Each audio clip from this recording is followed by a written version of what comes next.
One, two, three.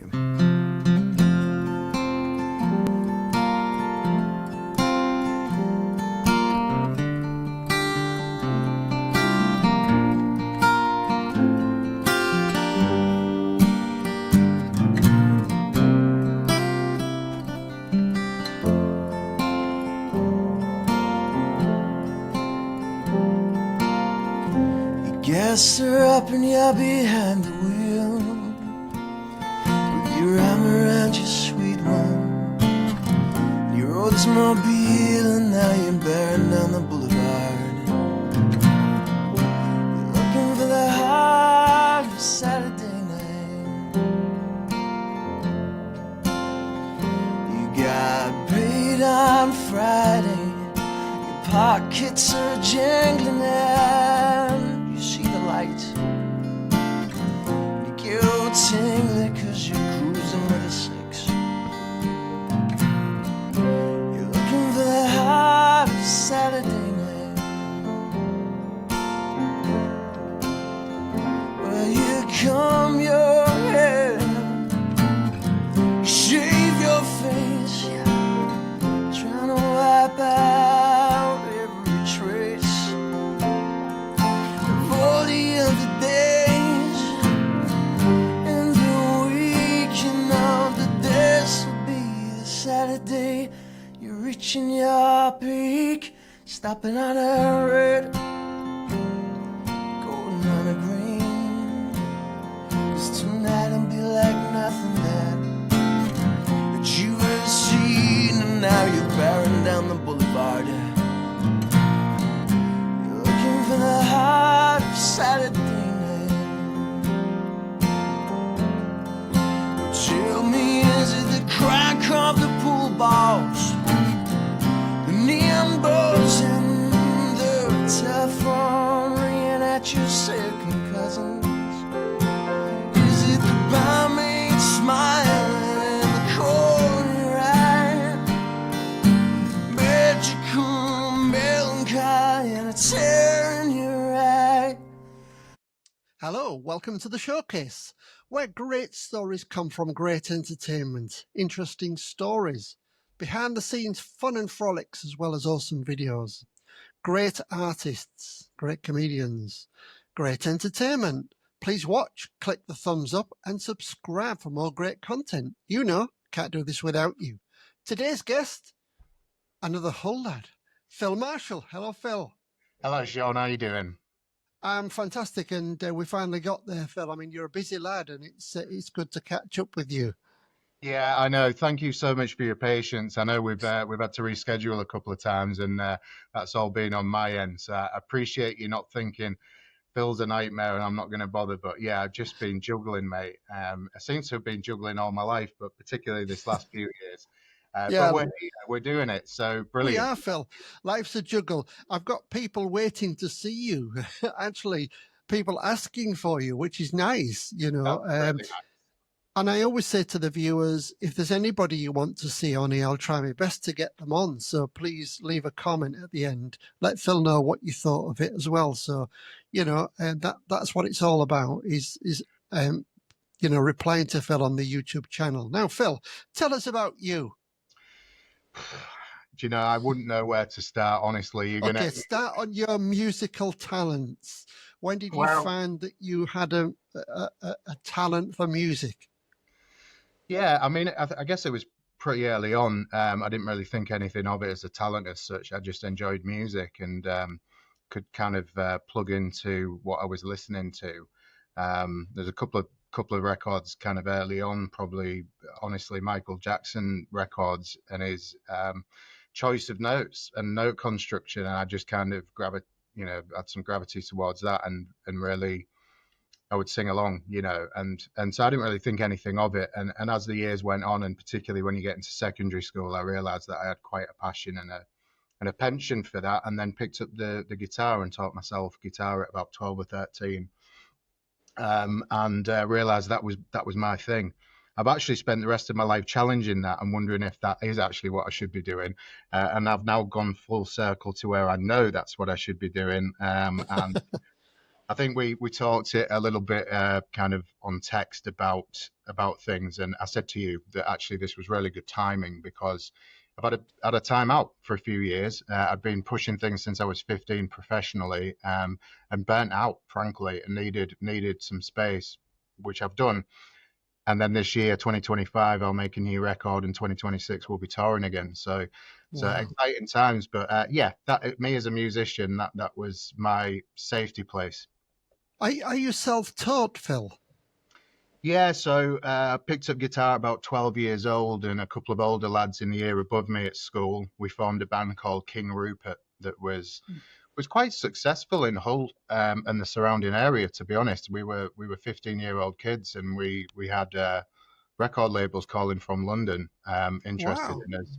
And of course, when we were young, we thought, well, we're going to go and be rock stars now. And it's not quite as simple as that. But yeah, they kind of inspired me a bit. And this older lad, Chris Wiles, who's now a fine artist and very successful, he showed me a barcode, and I used to get in from school, put my school bag down, straight up the stairs, grab my guitar, and play along to the Lemonheads and Nirvana, and that's how I learned to play guitar. My God.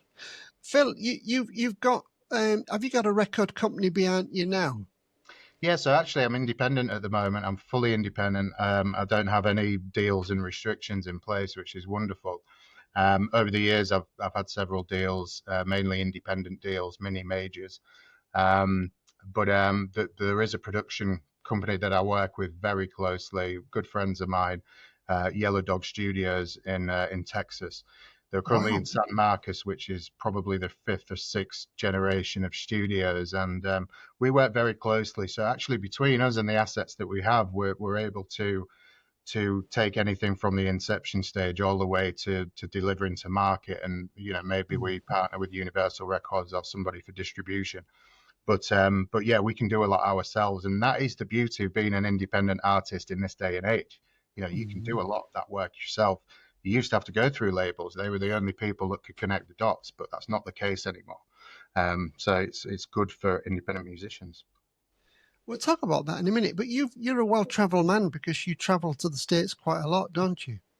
Yeah, I do. Yeah, so I first went when I was 21 years old. My good mate Adam Norrie of the band Fanzine and The Shine. I think early on he kept saying, "When are you going to come and see me in Oklahoma?" So I went one year when I was 21 years old, and I toured there for 10 years, and then I moved there after a decade, and I lived there for a decade up till about 5 years ago. So What? 20 years touring in the US, and it's built for touring. It's as I think we all know, it's just an amazing place for music. So I'm very blessed to have been able to do that. Is the music scene very different in America than it is in the UK? Yeah, I would say it is. Britain's cool because it's always been fashionable. Even from you look at the '60s, the miniskirt and the rock and roll mods and cons, and all of that. Britain's cool. It's Austin Powers cool, and there's that, but it's not set up for live music and touring anymore. It's too Oh. fashionable, I think. So you get waves of music like Britpop. So that was a good one for me. I loved that. It was right at the right time, and then there was a grunge element, and then there's a lot of pop in music. So styles and clothing trends and music styles, vehicles. It's very trendy in England, but trends move quickly. Mm. The United States is less trendy in that you can wear clothes that you may be an 80s glam rock person, and that's all right. You can wear things from Target and that's all right, or you could be having the latest fashion, off the back of Formula One, and that's accepted. So where I'm going with that with music is that every genre that's ever existed or might exist will do Yeah. well in America because it's not about being trendy, it's about being what's good. Oh. Um, and Britain, Well, fuel is Phil, expensive. You can't run a I, bus up some of these streets. It's expensive to tour. And getting people out to live music venues is a challenge sometimes. But the yeah. States are more geared towards the appreciation and love of live music. Phil, Hull, there's working men's clubs and pubs, and there isn't that in America, is there? It's just There isn't that. You know what? That's a really good point. And some people who I know, yeah, they're doing working man's clubs, and got a great got a great atmosphere and a great support there. I think those people do genuinely appreciate proper talent. Mm. That's true. Yeah. So in America, it's just bars, is it? Is it bars that have live entertainment, or is it like? No, there's certain. I mean, people have heard on and will have been down, Beale Street in Memphis, for example, or Sixth Street in Austin. There's always the kind of mecca areas of live music, and you walk down the Oh, street, and in every bar, venue, club, coffee shop, there'll be really good talent, and I yeah. mean, these people that are out there doing that, they've put the work in. It's phenomenal. Um, it's just abundant. It's live music rather than people streaming music or playing music in the background. It's there's a real value in it. I mean, there is a value in it here. There really is in certain circles, but it's not as widely accepted or respected. Mm. I think what I noticed in America, they play the live music venues. They're playing their own music. They're not playing somebody else's. They're not tributes or anything like that. Whereas the UK, the clubs, the working men's clubs, every man and his dog singing people that everybody know, and the tribute acts, and the theatres. But in America, it's very different. It is, and I love that, and that's why I dedicated my time to that.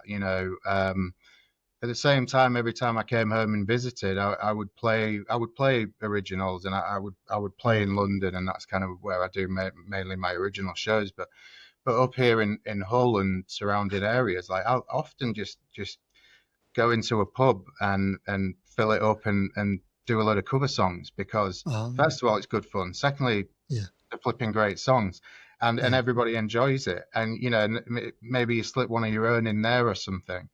Um, it works both ways. There's a bit of a stress where if you're trying to establish yourself as, a young solo artist and you're compelled to play cover Mm. songs all the time, then where do you get any limelight on your music? And I think that is a frustration. But there's nothing wrong with playing covers. And if you actually Yeah. increase your fan base by doing that, then what you need to do then is figure out how to take that and keep that fan base, if you like, and Mm. introduce what you're doing as an artist. Mm. Um, and then you've got to decide: are you an artist or an entertainer? Uh, I mm. was. It's a really interesting point. I was, if I can share this story with you, I was in Tulsa, Oklahoma, many years ago, and I used to visit some older people, as I've always done, because they're the ones who can really tell you something. And I used to go and visit every now and again a chap called Sonny Gray. And Sonny Gray was an amazing jazz pianist who played on a political show from the White House on a Saturday night back in the day, 60s, 70s. And they had a political current affairs show, but they would pass to the band, Sonny Gray's band, and he would be playing some jazz piano. And it was very early on in my career as a solo artist. And he said to me, I remember he sat back in his rocking chair and we'd talk on an evening about 9 o'clock or something. And he said, Phil, what you've got to figure out and decide and go after is, are you an artist or are you an entertainer? And he said, an entertainer goes to the people go to an artist, and you have to figure out which one you are. And I said, well, Mm. Sonny, I said, I'm an artist.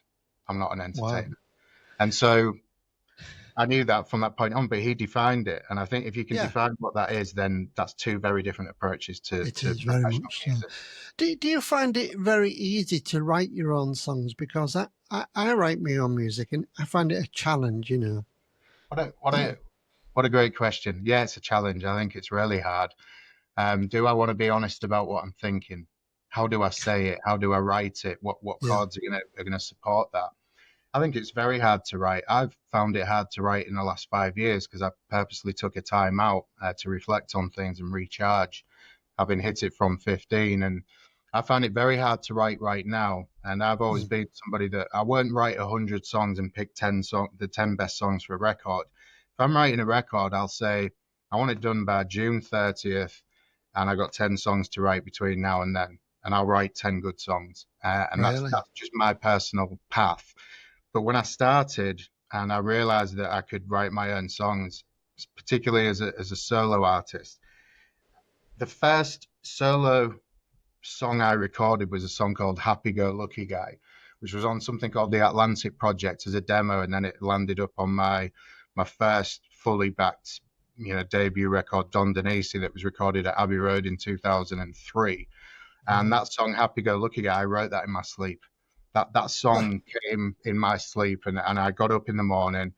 Well, I didn't get up. I picked my guitar up from the side of my bed, and I sat on the side of the bed, press record and play on an old National Panasonic cassette deck, and I recorded from start to finish, verses, choruses, Happy Go Lucky Guy, 3 verses and choruses, and it came to me. So at that point, I was literally a vessel for that.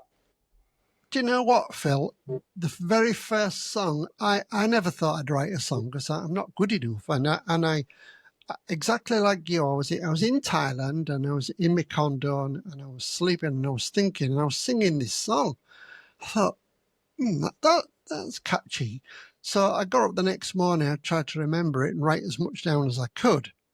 And, it turned out that I had a really, really catchy tune. And that was my start to recording my own songs because I thought, yeah, it can do it. The only problem for me is I can only play guitar. I'm not a bass. I'm not a keyboard. I'm not, drummer or anything like that. So I had to find people who could help me.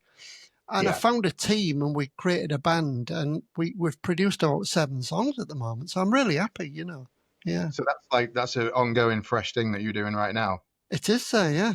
Yeah. No, that's brilliant. And I think the brain's a complicated thing, and consciousness is a complicated, unfathomable concept. But the music that exists in our souls comes from a bigger place.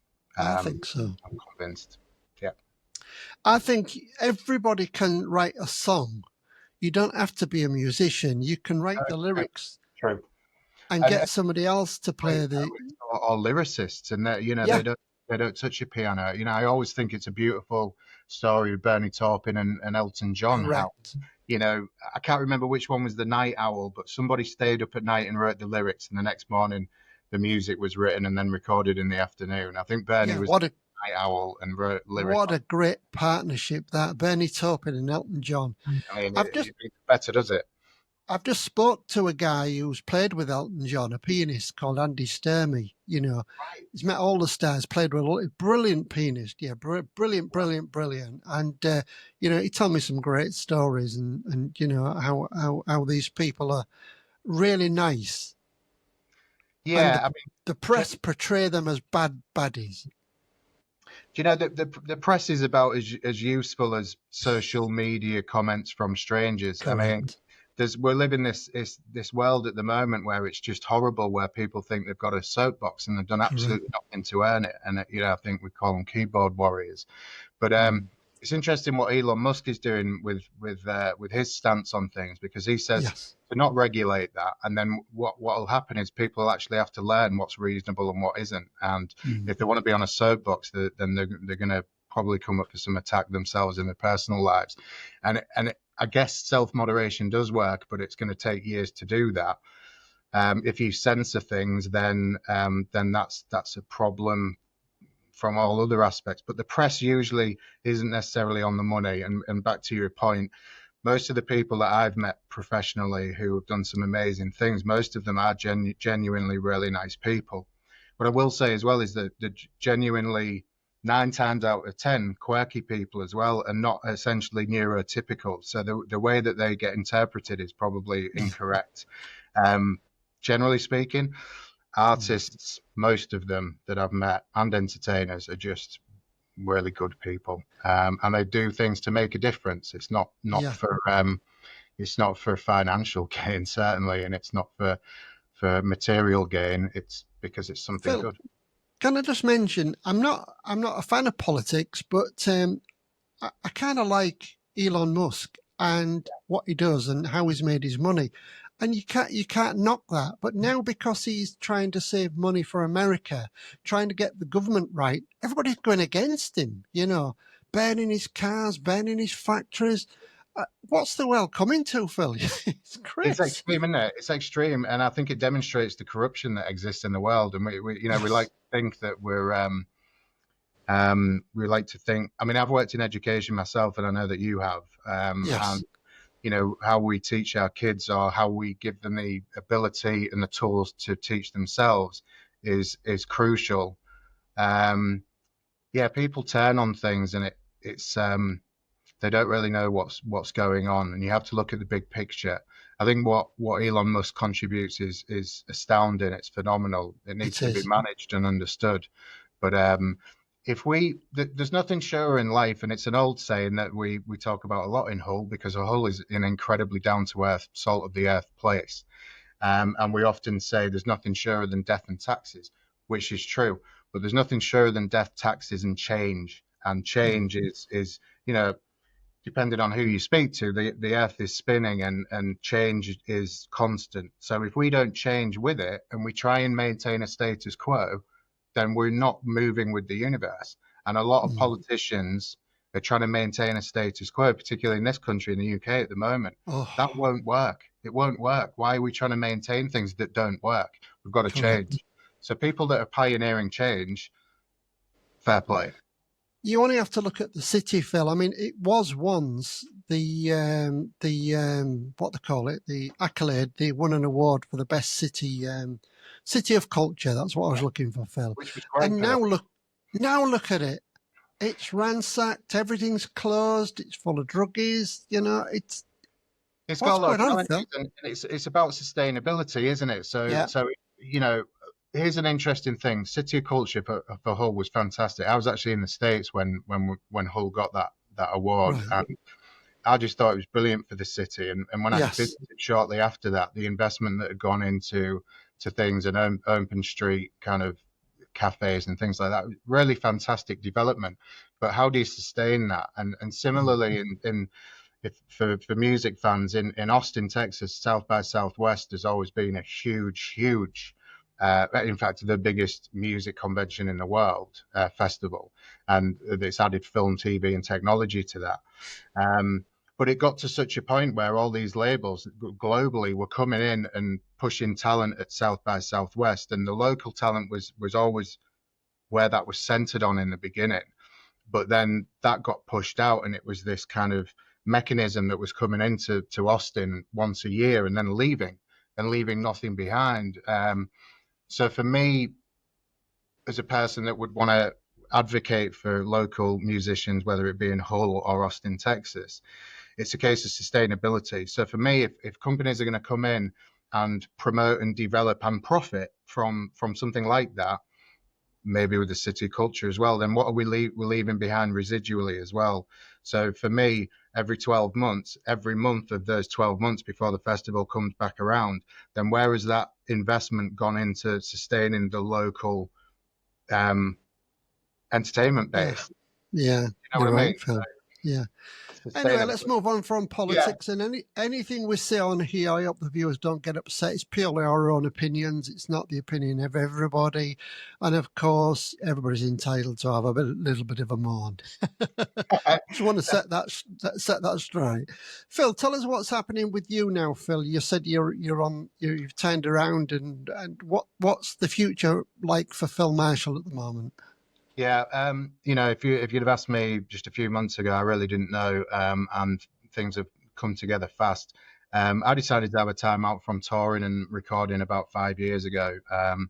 I'd put 12 records out in America in various different forms, and it's been amazing. My last particular record deal was a big deal, not enough to retire on, but we did some great things with a record called EMBERS, which is available on Apple Music and so on.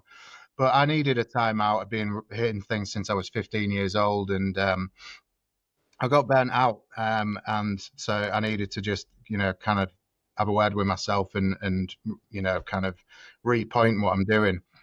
Um, there's been some phenomenal things that have happened, and I had a very clear calling to produce something else. So this year, um, imminently, I'm going to start making a record.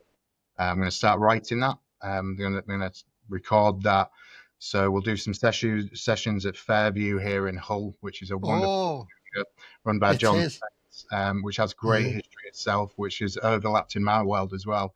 And then we'll go to Abbey Road and do some things there. We'll also record and work with our team at Yellow Dog Studios over in San Marcos, Texas as well. Wow. So exciting times. And I said to you when we started talking, I said, this is great timing, Sean, because we're getting ready to do some new things. Yeah. Do you fund yourself, Phil, or do you have somebody who funds you?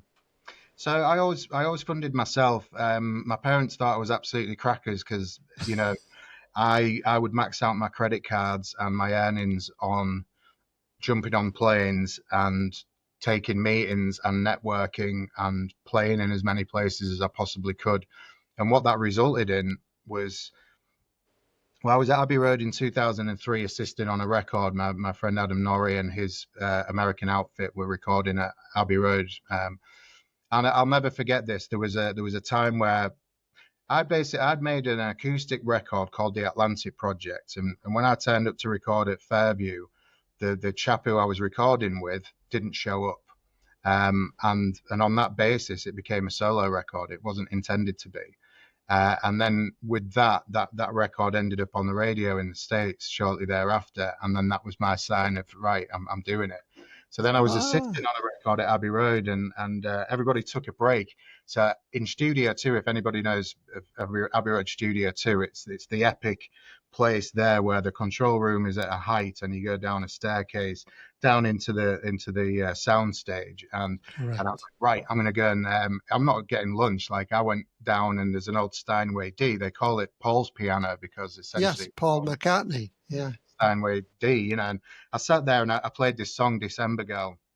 And as I played it, I looked up at the staircase, and at the top of the staircase, just outside the control room, was a lady called Colette Barber, and she was the studio manager for Abbey Road. And I played the song, and I finished it, and at the end, she just clapped, and it was just me and her. And she said, "Who are you, and what is that song?" And I said, "I'm Phil Marshall. Sorry, I'm just assisting on this record." And I took a break, and she said, "Wow, you know." And I don't know what words were had with who, but I had a record offer on the table within 7 days from that. That's So awesome.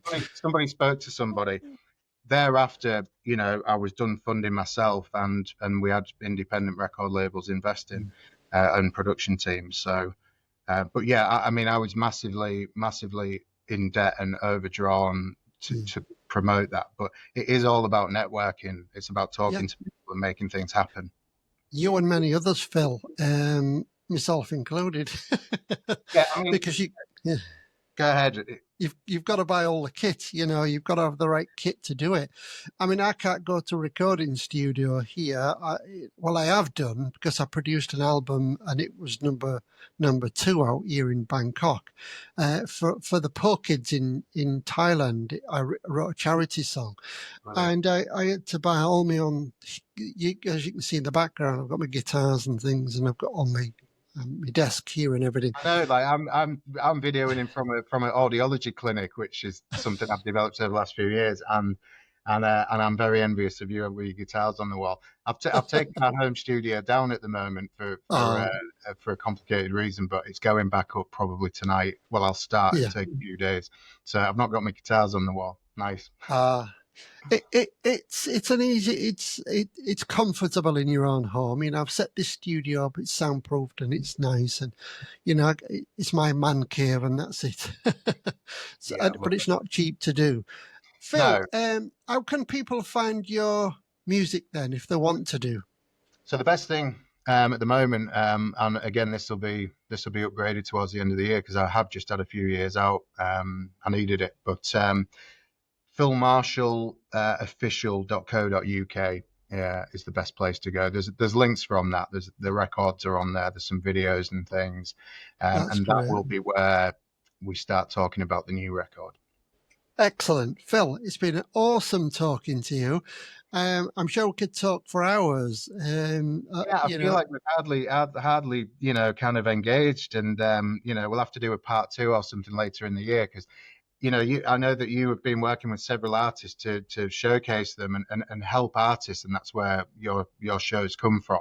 So thank you for that, and I'm sure that everybody in the community in Hull appreciates that as well. Because what I will say is there's just incredible talent in this city, Yes. and quite often a lot of us have had to leave to achieve those higher things. But there's so much talent in this city, and I wouldn't be me without being from Hull and have played with Correct. King Rupert and the Blue Lamp and the Adelphi and everything else until we did the other stuff. No, you're right. I tell you, one person I'd love to interview, Keith Hurd. Is he still around?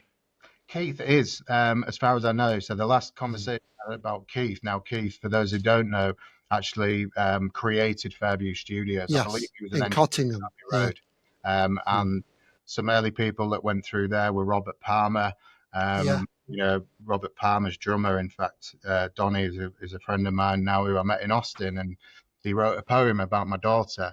So just strange that Wow. you know there's just all these strange connections around. But Keith Hurd, yeah, I mean he's very old, he's retired, but he's still around. But what a fantastic engineer. So is John Spence running the studio now?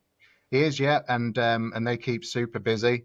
You know, we talk time to time about sessions, and you know, we've always got a book in advance. They're doing great, which is wonderful because you know Fairview's it's a kind of microcosm of the Abbey Road thinking, where there's some of the new stuff that they use, digital inputs and things, but there's also the opportunity to record to tape still. Yeah. So best of both worlds. I've been to the new place. It's awesome. I've always had great respect for Keith, and I don't know if you know Roy Neve as well. Roy Neve. As of Neve Engineering, Correct. I don't know Roy personally, no, but do you? Yeah. Yeah. When it was with Housequake China Garden, we did some stuff there. Wow, yeah. It was cool. Yeah. And I've been to Abbey Road because I enjoyed looking at how the Beatles recorded their stuff, and I've watched loads of stuff on YouTube. It's awesome. So you're a lucky man going there. I am indeed, and you know we've been back a few times and got that relationship now. Wow. But you know that didn't come from nothing. That came from years of hard work, diligence, networking, putting yourself out there, and creating things as well. And here's the thing: everything's scalable. So if you've got something, whether as an entertainer or as an artist, whether as an original or a cover, if you go into a coffee shop in the right area and you start playing your sets, that 10 people will become 50 people, and then that will become more, and then you can't fit in a coffee shop anymore. So you have to go to the next step. Everything is scalable. You've just got to start. Got to start. Yes, you have. Yeah, you've got to start. So, Phil, we've started, we've ended. Yes, it's been absolutely wonderful chatting with you, and I'm sure we'll do a part 2 next year because I'm sure things will have changed a lot for you, and we wish you every success in your future. Thank you. And for the viewers, please, you know, we don't just need artists to follow Phil. We need viewers, you know. So, you know, look at what he's done. It's been going a long time. There's a lot of old stuff on YouTube, which I've found too. There'll be a clip of Phil's song at the beginning of this video. So please watch it, send him a message, and keep up the good work. Thank you very much, Phil Marshall. Thank you, mate. Cheers, everybody. Right, so that's...